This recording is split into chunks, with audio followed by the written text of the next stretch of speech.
Socialism failed because its good qualities were perverted by evil men who got in charge?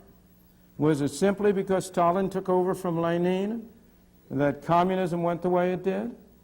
Has capitalism succeeded despite the immoral values it pervaded? I think the answer to both questions is in the negative. The results have arisen because each system has been true to its own values. Or rather, a system doesn't have values, I don't mean that, has been true to the values it encourages, supports, and develops in the people who live under that system. What we're concerned with in discussing moral values here are those that have to do with the relations between people. It's important to distinguish between two sets of moral considerations. The morality that is relevant to each of us in our private life, how we each individually conduct ourselves, behave. And then what's relevant to systems of government and organization are the relations between people. And in judging relations between people, I do not believe that the fundamental value is to do good to others, whether they want you to or not. The fundamental value is not to do good to others as you see they're good. It's not to force them to do good. As I see it, the fundamental value in relations among people is to respect the dignity and the individuality of fellow men. To treat your fellow man not as an object to be manipulated for your purpose, but to treat him as a person with his own values and his own rights, a person to be persuaded, not coerced, not forced, not bulldozed, not brainwashed. That seems to me to be a fundamental value in social relations. Whenever we depart from voluntary cooperation and try to do good by using force, the bad moral value of force triumphs over good intentions. And you realize this is highly relevant to what I am saying, because the essential notion of a capitalist society, which I'll come back to, is voluntary cooperation, voluntary exchange.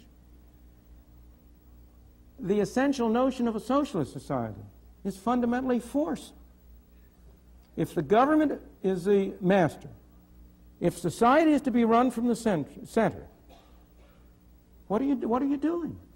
You ultimately have to order people what to do. What is your ultimate sanction? Go back a ways. Take it on a milder level. Whenever you try to do good with somebody else's money, you are committed to using force.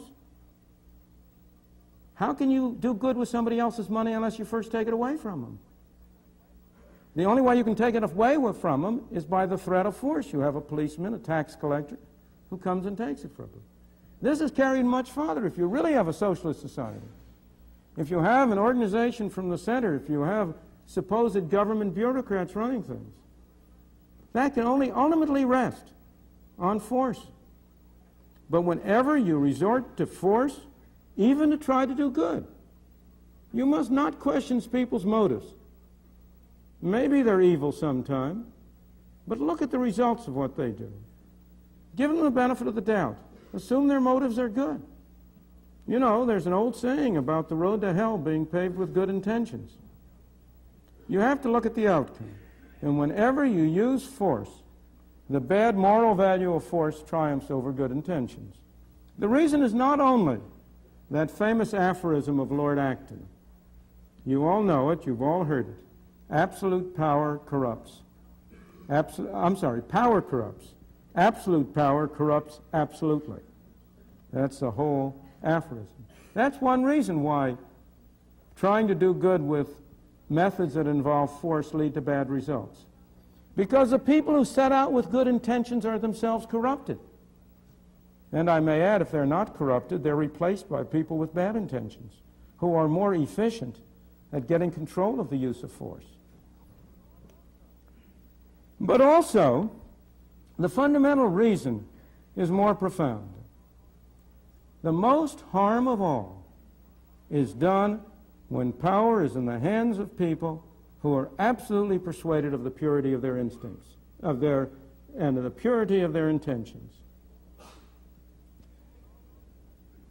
Thoreau said that philanthropy is a much overrated virtue. Sincerity is also a much overrated virtue. Heaven preserve us from the sincere reformer who knows what's good for you and by heaven is going to make you do it whether you like it or not. That's when you get the greatest harm done. I have no reason to doubt that Lenin was a man whose intentions were good. Maybe they weren't. But he was completely persuaded that he was right, and he was willing to use any methods at all for the ultimate good. Again, it's interesting to contrast the experience of Hitler versus Mussolini. Mussolini was much less of a danger to human rights because he was a hypocrite. Because he didn't really believe what he was saying. He was just in there for the game. He started out as a socialist. He turned to a fascist. He was willing to be bribed by whoever would bribe him the most. As a result, there were at least some protections against his arbitrary rule. But Hitler was a sincere fanatic. He believed in what he was doing, and he did far greater harm.